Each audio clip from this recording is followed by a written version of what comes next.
大家好，我是在厨房造梦想的Elaine。在我的梦想厨房里，你会看到传奇人物 Julia Child 花了10年时间写成的 Mastering the Art of French Cooking 被一一还原。欢迎关注追剧，今天是第68集海盐焦糖核桃冰淇淋。先要来熬一个焦糖，300克糖，120克水。我觉得糖的量可以减少1/3。熬焦糖之前，先来把准备工作做好。挑出8颗熟的核桃仁，长漂亮一点的，最后装饰用。还需要一块油布或油纸，一个夹子，一个搅拌勺，还有224克核桃仁。准备好就可以开火了。熬焦糖很简单，不要着急，开一个中火。这时候你是不是很想搅拌它？赶快把手绑起来，因为不恰当的搅拌会让它反杀，你就得到了白乎乎的一坨糖。所以只要观察，不要动手。周围出现焦黄色时，可以晃一下锅，等到颜色变深，就关火。放入好看的8颗核桃，泡个焦糖浴，快速取出来，然后把核桃放进来，搅拌均匀，铺平在烤纸上，于是就得到了拔丝核桃。这也是一款很好吃的甜点。让它放凉，锅不要洗，把牛奶先倒进来泡着。本来想用破壁机打核桃的，但感觉有点小，就换了料理机，打碎备用。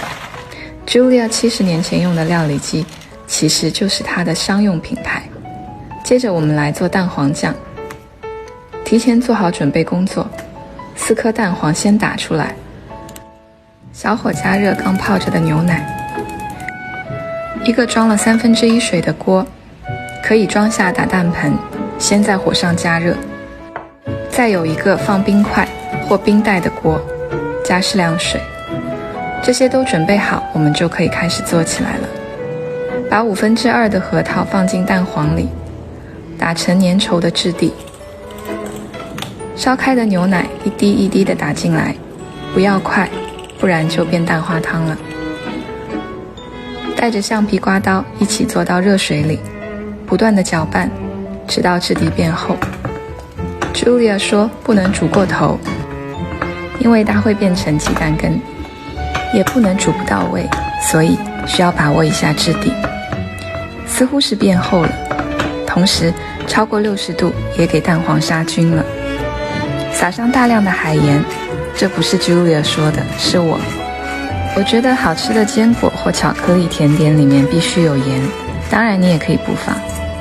接着再取2/5的核桃，拌匀后让它坐在冰水里打5分钟左右。它在冷却的同时会越变越厚，而且颜色会变浅一些，差不多就是这样的质地。再把剩下的核桃加进来，但不要全加进来，因为我们还要留点最后做装饰。趁它陷入泥潭之前揪它出来。打均匀之后，加60克的樱桃白兰地。看来这个酒跟核桃很搭，所以 Julia 2次都用了它。之前的核桃蛋糕，很多粉丝给我交了作业，都赞不绝口。能隔空分享同一种食物，有一种说不出的感动。你也可以换成黑朗姆酒，可以尝一尝，再决定要不要加海盐。我是一点也不手软的。打均匀之后，换奶油来，打到有纹路就可以了。把它们搅拌均匀，放进你觉得合适的容器里，主要是你家冷冻能塞进的容器。也可以直接分装在小杯子里，盖上保鲜膜，隔夜冷冻。一晚上都在惦记它，所以一大早打开冰箱，忍不住想要尝一尝。